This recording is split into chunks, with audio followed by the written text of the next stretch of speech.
Up next, I'm going to bring up Bill Donahue. Bill has an amazing story. And if you listen to Bill's story and you believe that it's wrong, and I'm not sure anybody could say that it wasn't, and that can happen to a Michigan citizen, you must realize the system that we have now is broken. And we need to fix it.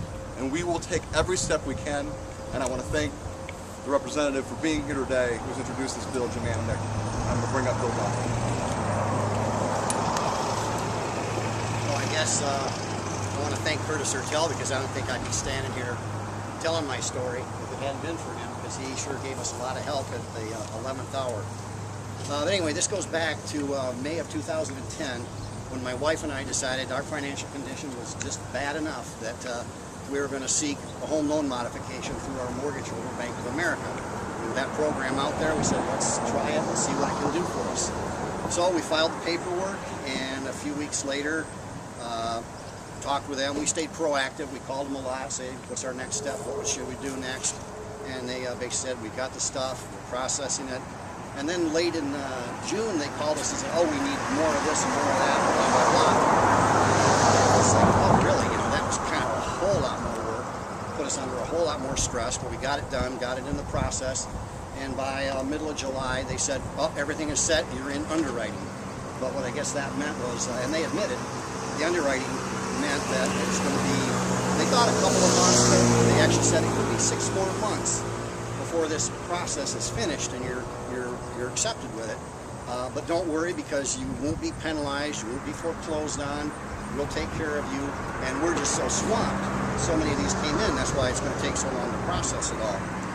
But anyway, we continued to keep in touch with them. The assurances that all this was going as we wanted to. Yet at the same time, because I guess the Bank of America's home loan people, they don't talk to their collection people.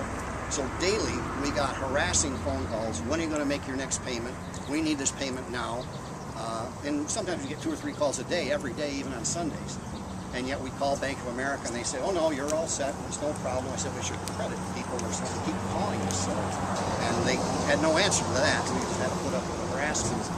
But then it was later in the summer, we actually got a foreclosure notice from Fannie Mae. And I kind of, my first thought was I called Bank of America and said, why is somebody saying they're foreclosing us?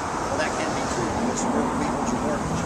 And I called Fannie Mae's people and they said, oh, well, it's just a formality because you've been so long without making a payment, then we start foreclosure proceedings. I said, why are you starting proceedings when you don't have my mortgage? And there was really never an answer to that. Anyway, this kind of trundled along, like I said, with getting a foreclosure notice and that our house could be sold in a sheriff's sale, but being told by Bank of America, just ignore that, it can't happen. Well, I guess it did. Because we later found out that our house was advertised, our house was sold. And then in the meantime, it was about December when we finally got the acceptance from Bank of America. You've been accepted, your home loan stuff is here, here's your paperwork, make these payments for the next 5 or 6 months, and be good on all that, everything is great. And it ended up cutting our payment about half, which is really terrific. So from this end of December on, we were making those payments religiously. And then later on in April, a guy comes to our front porch and he's taking on a foreclosure notice. And I said, what the heck is this? And the guy said, well, I represent Fannie Mae and we're going to take your house. And I said, do you know, I've been paying for my house and have a loan modification. And he didn't believe it. I said, come in and look at it. I pulled out the paperwork and said, here it is, Bank of America, here's the date it started, here's all the coupons we sent, all the checks, the copies. And he just said, congratulations. I can't believe this. You've actually got a home loan modification. And I said, what do you mean? And he said, of all the hundreds of thousands, if not millions of people that applied, how many do you think have gotten these? I said, I have no idea. He said, about 5%.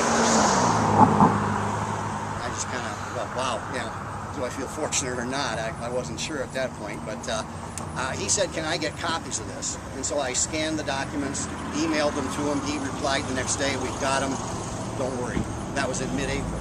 In the first week of May, we got letter packets about this thick from Fannie Mae saying, we're foreclosing on you, get out.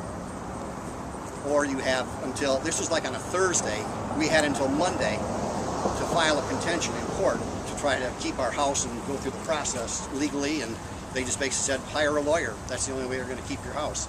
So we did hire a lawyer, and he basically told us too that only about 10% of the people win these cases. So be ready to move out.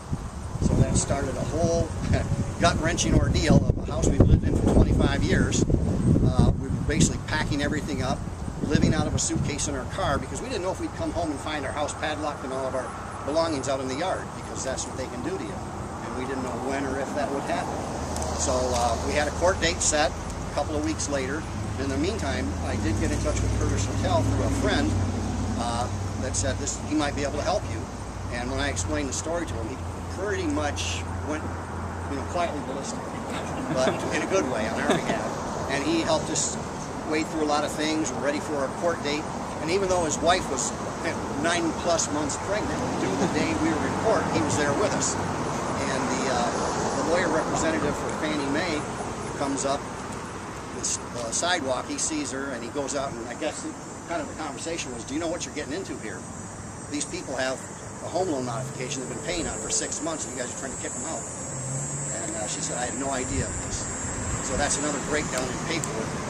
Their own company doesn't tell their representatives what's really going on. So they were continuing with foreclosure, and right away asked the judge for a postponement, which I wondered, why should we give them a postponement? That should give them 2 more weeks to hurt us.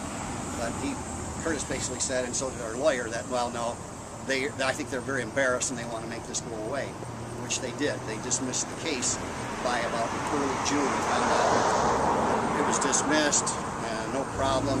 Well, I kind of thought there was a problem. Plus, with Bank of America, we always kept in contact with them, and Curtis had been in contact with Bank of America representatives too, and they basically had their top governmental agent talking to my wife and saying, we're really sorry, we made a mistake somehow, and we don't know how this happened.